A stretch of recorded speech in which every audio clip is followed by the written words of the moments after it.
Hello and welcome to another episode of Fully Charged News. Slightly different format this time. I'm going to do effectively 3 stories. But the first thing I want to mention is this car. So I've just been driving this car for the last 4 days. This is the Hyundai Ioniq 5. When I first saw it, it totally blew me away. I love the styling, love the design, love the many features in it. And I've now just been driving it as a regular car, not trying to do anything clever or fancy with it. And my response is more balanced. As you can see, it's a big vehicle. That is really my primary major criticism. There are people, and I hear from them regularly, who need, they say, a big car. And there are times in everyone's lives when having a big car is really useful. If you want to move a lot of people or a lot of stuff, then having a bigger car is really useful. But for the huge majority of the time, like I've just experienced, I've been driving this car on my own. I did one very long journey with my wife where there were 2 of us, but it's still enormous. It's very comfortable, it's very luxurious, it's spec'd out really well. It's just so big. And when I drove it in London over the weekend, I just felt this is ridiculous. I'm one of those people in a massive SUV in a city, which is, really clearly a sign of cultural insanity. When you're trying to drive around a big city like London in a massive car like this on your own is a sign of social and cultural insanity. It does not work. And yet hundreds of thousands of people determinedly plough on, sitting in traffic jams in Range Rovers in London. It's a kind of cliche and a stupid thing, but they do it. I sat with them. I did 19 miles in 4 hours. I could have hopped faster. So that's why I had this real crisis, and it happened when I was in this car, that this isn't the solution ever. It doesn't matter what arguments you have, doesn't matter about what fuels the vehicles, it doesn't matter what fuel we import, how much we pay for it. Those are all irrelevant arguments when you sit still for hours and hours in traffic, because there's hundreds and thousands of other people sitting still in other huge metal boxes at the same time. So that is a real downer. The other thing is, I drove the original Hyundai Ioniq. I got well over 5 miles to the kilowatt hour driving that car easily. And I was in mountains and this I've managed to get 3.5 if I drive carefully. It's just a bigger car. Of course it's going to use more juice. It goes further. It's much better fitted out. It's designed as an electric car. I just don't think we need any more big cars, and all the manufacturers are churning them out. And that's my only criticism. Everything else about these cars is brilliant. It is the software is great. The criticism I've got, which I know wouldn't be the case if you owned the car, is connecting the app. Just impossibly difficult. Just hours and hours waiting for it to connect through the software. That happens a lot with a lot of vehicles. I've had it happen before. It's not unique to Hyundai. But tell me this, if you're clever with software, how come I get a Tesla, I download the app, I put in the VIN number or whatever the information you have to do, you go ping, it connects instantly, and it always works. Why can Tesla do this and why can't other people do this? End of rant. Next story. A lot of you in the UK will be very aware of this. People all across Europe will be very aware of this. The price of natural gas, I love that term, has gone literally stratospheric. It's gone insanely high. And that affects everything in the UK. So it's going to affect everything. So people, some people have said, the electricity to power your car is going to cost more. Yes, it is. But the electricity to power a petrol pump, to refine oil, to turn it into petrol is going to cost more, a lot more. We will see a massive spike. It will drop again, but a massive spike in the price of petrol, price of diesel, price of home heating gas. It's gone insane. And why is that? Because we're hugely reliant in this country on gas. And I thought it's time I spoke to someone in the energy industry who really knows what she's talking about. We've had her on the show before. Please welcome onto the Fully Charged News programme, Emma Pinchbeck from Energy UK. Emma, thank you so much for joining me very early in the morning. And I know it's very good of you to get up. This is like proper TV and radio doing early morning interviews. But then, so can you, I just want to sort of try and quickly condense it, even though it's a hugely complex topic. But I think, say 2 weeks ago, I hadn't heard anything about natural gas prices for probably a decade. I just didn't even think about it. It wasn't on my radar. I knew we used gas. We used a lot of gas to generate electricity. I knew a lot of people cooked with gas and there's gas heating and all that stuff. But it just wasn't a topic. And it's suddenly become not just a topic, but a massive headline-grabbing front-page news story. Yes. And I don't know where that's come from. I mean, is it? So it's actually been brewing for a while, and that's for a couple of reasons. It's an international commodity, so the international market is a bit different this year, but partly because of the pandemic, but also other changes like the weather has meant different demand patterns, and then there's just been some constraint in the supply in the international market. So we've got less Russian gas coming into the European system than we would normally have at this time of year. So we've got less in storage. And then a lot of the liquefied natural gas that we move around the world has gone to Asia and the Asian market. So basically there's a shortage, and when there's a shortage, you get higher prices. And the prices have been kind of building across this year. But since August, they've really spiked. And that's to do with the constraint on storage in the European system. In terms of the UK, there's then been another couple of things which have driven our prices high temporarily. One, low winds over the last couple of weeks, but also we had an interconnector down, and also there were some other issues on the system. So all of that means that the spot prices in the market then go even higher. It's going to be a peak and it will come down. We can already see prices coming down, and certainly the wind is back online, and National Grid have brought other assets on. So in the UK, the short-term prices look better, and internationally we can already see the peak coming down. The big question though is, this is a volatile international commodity. How do we get off it? Because this won't be the only sort of peak that we have in future years. And that's one of the reasons the energy sector is in favour of net zero. Obviously, it's the right thing to do, but moving away from fossil fuels also looks like a really sensible security of supply choice right now. Yeah, because I think in the past I've made numerous comments, like when I've done a presentation or talks to the public about electric cars and energy. I was going, what the way to look, and I've always used the argument: do we really want to rely on imported expensive fossil fuels? And it felt like a bit of a flaky argument, because basically it wasn't that expensive, and the whole world is like that, and you're going, you live in a tree hugging fantasy world, until the last 2 weeks when you go, seriously guys, do we really want to be this reliant on this incredibly volatile? And also, it's so hard not to say it, but the two aspects of our current economic life are huge Chinese investment in Hinkley Point C, and we're very critical of China for very perfectly good reasons, and huge reliance on the Russian government and their gas supplies, which angle to this for sure. And it's really toxic. And then presumably is the liquefied natural gas we're getting mainly from Saudi Arabia? Is that where that's coming from? Yeah, that's one of the sources. So basically, I'm really sorry. Basically, a lot of the sources of fossil fuels, one way or the other, have a kind of geopolitical. We're very happy to have your assistance to them too. So, and like actually on the renewables transition, that's one of the things that it's worth thinking about for the UK. Is there's going to be a point where we have an absolutely massive offshore wind fleet, which is generating excess capacity, and where we can be a supplier of very valuable electrons to the continent and to other countries. So it's not just about getting us off a volatile international commodity. It's also about developing an asset that we will then be able to use and offer to other countries too. So there's nothing about this in the long run that won't get better if we pursue net zero.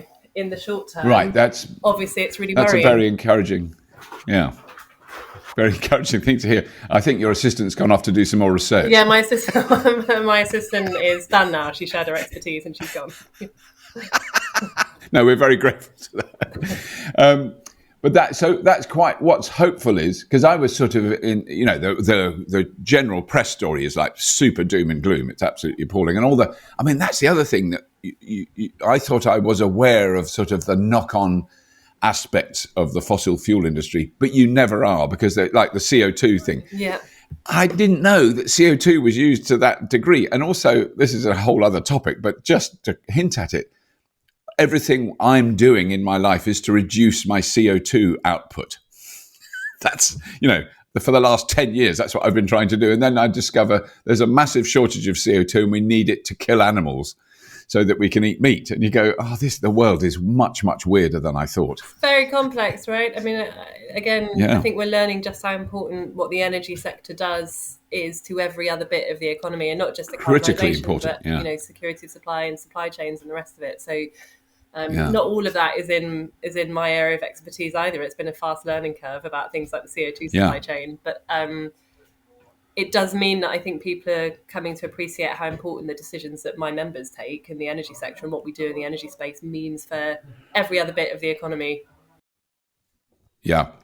But so, I mean, I guess the underlying theme that we've just experienced in the last couple of weeks is, the criticism of renewables is, well, what happens when it's not windy? Well, we've just had 2 weeks of high pressure over the UK where it's not windy. And what happens is we needed to burn a load of gas at the moment. Yes, at the moment. And coal. Yeah. And that's really important, right? By the way, I'm sorry about the background noise. It's kind of like mid-morning nursery rush in this house. It's fine. There's a couple of things to note. Firstly, we're very confident of a decarbonised power sector in the UK in the 2030s. We use gas at the moment for security of supply, and it's good that we do that. But over the next decade, we're going to be moving away from gas onto other technologies. And so the solution to 2 weeks of low wind is kind of factored into the calculation on having a net zero Yes, I assume system. that's the case. And that's why, at least in my world and in most of the energy models we look at and the Committee on Climate Change's advice, they say it's going to be predominantly renewables and we should do more of them, and that will help, and in more parts of the country. But also we should have other technologies on the grid that are zero carbon to complement them. And that's, I know there's a lot of debate about nuclear, but that's, one of the reasons that we're interested in the government's decision on a new nuclear power station. Sorry. Bye. But also hydrogen, carbon capture and storage, other forms of storage, and then really importantly, flexible technologies, things like how we use EVs on the system. All of this will help that low wind problem. And in the long run, very confident that a renewables-led system is the way to go. Yeah. I mean, presumably as well, this is affecting many other countries. It's not just, it's definitely not just the UK. Definitely not just the UK, no. So it's particularly Europe, for the reason that we haven't had as much Russian gas into storage right across Europe, but also because the LNG has gone to other markets. So Europe as a whole has got a bit of a price, crunch. The reason the UK is being particularly impacted is because we're very reliant on imported gas. We burn gas for our power, but also we burn a hell of a lot of gas in our homes still. We much more so than our European neighbours.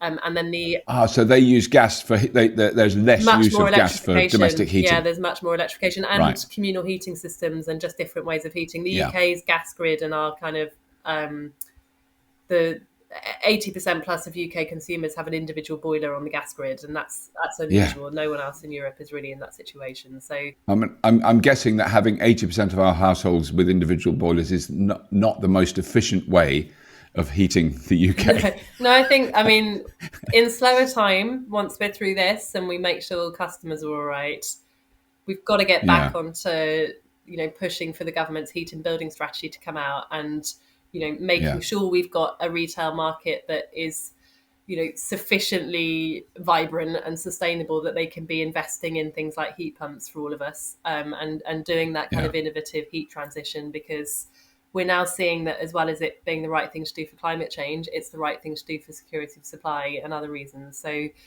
it's this should be the critical decade for decarbonising heat. So, in as much as we've got to focus right now on the current situation, we can't take our eyes off that prize. Yeah.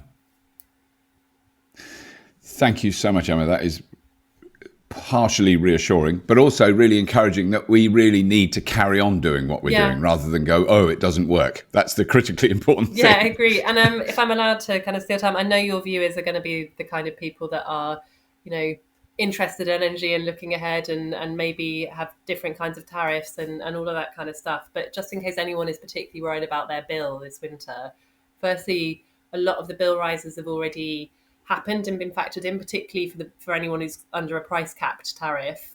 We put the price cap up at the start of this period, and it's not due to be looked at again until the early new year, and not to go up again until April if it's going to go up. So that's hopefully reassuring.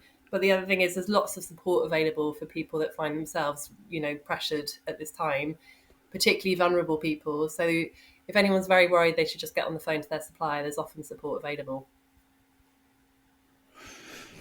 That's all right. I'm trying to say that a lot. We know that there's lots of things going in. No, it's a really important thing to say, because it's so much easier to do a shock horror headline always, and it's much more important. It takes a bit longer to explain that, but it's really an important point. Yeah.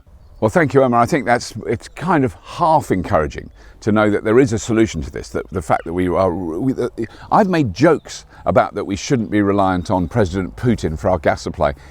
I don't really think it would seriously come to this, but clearly it is. We're buying gas from President Putin. We're buying gas from the Saudi Arabia, from the Saudi government, and I mean that's not a good way to operate, regardless of your opinions about renewables or anything else. It is a really insecure energy source, and we've got to solve that problem. The next thing, I just want to quickly update on this. So I've been talking recently about the enormously rapid change in fleet vehicles. So, in the past, it's always been diesel vans delivering stuff to your house and diesel taxis and all that. That is changing so much faster than people adopting privately owned electric vehicles. One of the problems, obviously, facing delivery vehicles in inner cities is where do they charge them? And I went along to have a look at a special new charging hub that is dedicated to commercial drivers only. General public, the likes of you and me, can't use it. But if you're running electric vans in the middle of London, electric taxis in the middle of London, you can use this rapid charging hub, which is underneath Hyde Park. So this is BP Pulse's first rapid charging hub for fleet vehicles. This is not for private vehicles. This is for taxi drivers, vans, etc., as I said. And this is the first part of it. So there's 10 rapid chargers built in here. It's got a waiting room. It's got Wi-Fi. It's got all those things that you would need while you're waiting to charge your car. One of the companies that I heard about while I was there have run 100 vans in central London, and they used to all be diesel vans, and the day I was there was the day they got rid of their last diesel van. So they're now running 100 electric vans in central London, and all the Ubers and all the taxis, they all use it. You can't go there. If you want to go and charge a car on Park Lane in London and you own a private car, don't go to this charger because you won't be able to use it. This is only for fleets who have accounts with them, and it's all marvellous. There we go. Interesting. Well, there we go. So we're very excited now to announce that we've gone over 825,000 subscribers on the Fully Charged Show, which means there's another prize giveaway. Now, this prize is pretty epic. It is 2 weekend tickets to an Extreme E event, thanks to the Hispano-Suiza Excite Energy team. And this team is sponsored by My Energy, so it's all very much part of the Fully Charged Show family. I think it's just amazing. Really, really exciting thing. So the winner of the prize is very lucky. I think it is John Hepworth. Congratulations, John. We're going to be in touch with you very soon. John Hepworth is one of our 825,000 subscribers.